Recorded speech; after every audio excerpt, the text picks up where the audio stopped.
Welcome to the Mirror of Minds TV, the podcast where we conduct Sephirothic psychological diagnostics of public figures, using the tree of life as our divine lens. This is not gossip. This is not opinion. This is soul-level surgery. Every episode reveals the hidden architecture behind behavior, collapse, and identity distortion. Using supreme metaphysical principles, we examine how ego, trauma, and spiritual misalignment manifest in the public sphere. If you're looking for clarity beyond headlines, if you're ready to see through the masks, this is where the veil is lifted. This is the Mirror of Minds TV. Katy Perry, the Splintered Dollhouse. A Sephirothic diagnosis of identity collapse, false light, and the search for divinity in a manufactured self-glitter. As shield collapses center, Katy Perry is not simply a pop star. She is the living embodiment of performative fragmentation, a soul that substituted spiritual wholeness with costume changes. Beneath her layers of wigs, eyeliner, light shows, and faux mysticism lies a consciousness hollowed by spiritual distortion, imploding under symbolic confusion and screaming through spectacle for an identity she never developed. This is not flamboyance, it is ontological instability wrapped in color, and the root of her collapse is not Hollywood. It is a Kether fracture disguised as light. Kether, a false ascension rooted in religious trauma. Born into a Pentecostal household, Katy was raised under rigid religious conditioning, not spiritual illumination. Her earliest contact with God was not with the absolute. It was with an emotionally repressive doctrine that denied the soul's own sovereignty. This gave rise to a Kether distortion. Instead of becoming rooted in divine stillness, she became defined by reaction. Her rebellion was not liberation. It was a pendulum swing, from false sanctity to false sensuality. In both extremes, she never touched the real source. This foundational distortion means every spiritual performance afterward, whether her Egyptian aesthetics in Dark Horse or her declarations of searching for the light, is simulacrum, not substance. She speaks of spirit, but she is untethered from the one. Tifereth, absence of a unified self. The self, Tifereth, is meant to be a throne of synthesis, where identity becomes radiant through spiritual alignment. Katy Perry has no such throne.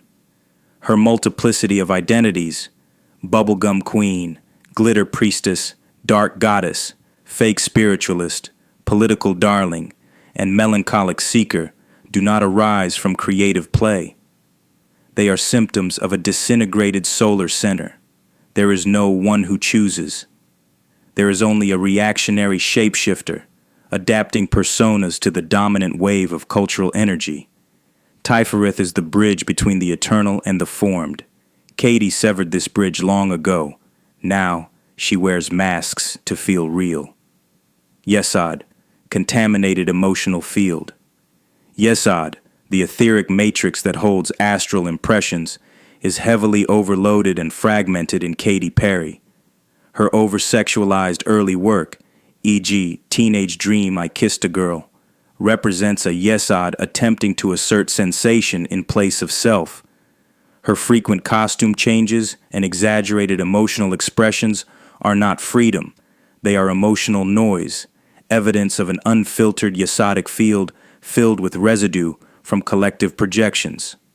Her live-streamed 96-hour breakdown and statements about suicidal thoughts confirm that her astral body is saturated, unstable, and constantly collapsing inward. Yesod must be filtered by Tifereth to hold clarity. In Katy, Yesod runs wild, flooded by feedback loops of validation, shame, disassociation, and cosmetic spirituality. Netzach and Hod, the collapse of sincerity and language. Netzach and Hod, emotion and intellect, expression and refinement, are both present in Katy, but inverted. Her emotional outputs, Netzach, are not aspirational. They are compulsive. She confuses public vulnerability with healing. She performs pain to keep attention. Her language, hot, is incoherent at the archetypal level. She uses Egyptian symbols, spiritual terminology, and esoteric imagery, yet without comprehension or reverence. This is not spiritual exploration. It is mythological appropriation to fill inner vacancy. Her performances of magic, mysticism, or sexual empowerment are uninitiated simulations. She carries symbols without embodying their meaning, turning sacred architecture into plastic stage design.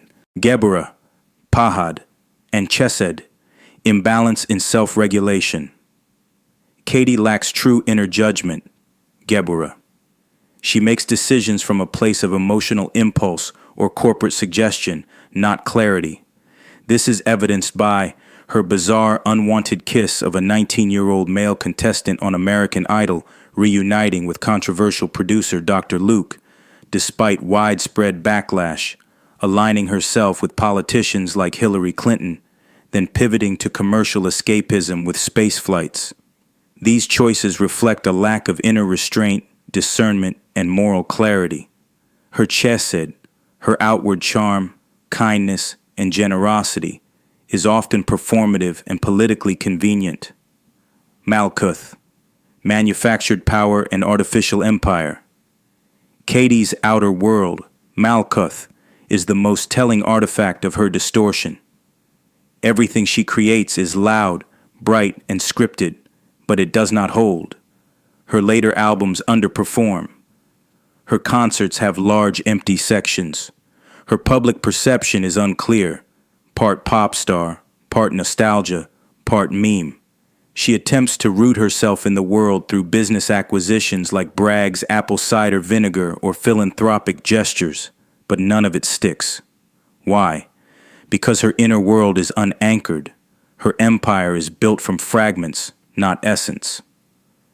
Dath, the black mirror of spiritual simulacrum. Katy operates in Dath, the hidden gate where form and spirit synthesize. But in her case, Dath is inverted. Instead of fusing polarities to access divine gnosis, she fuses aesthetic contradiction to perform enlightenment. Light and darkness, virgin and seductress, priestess and clown.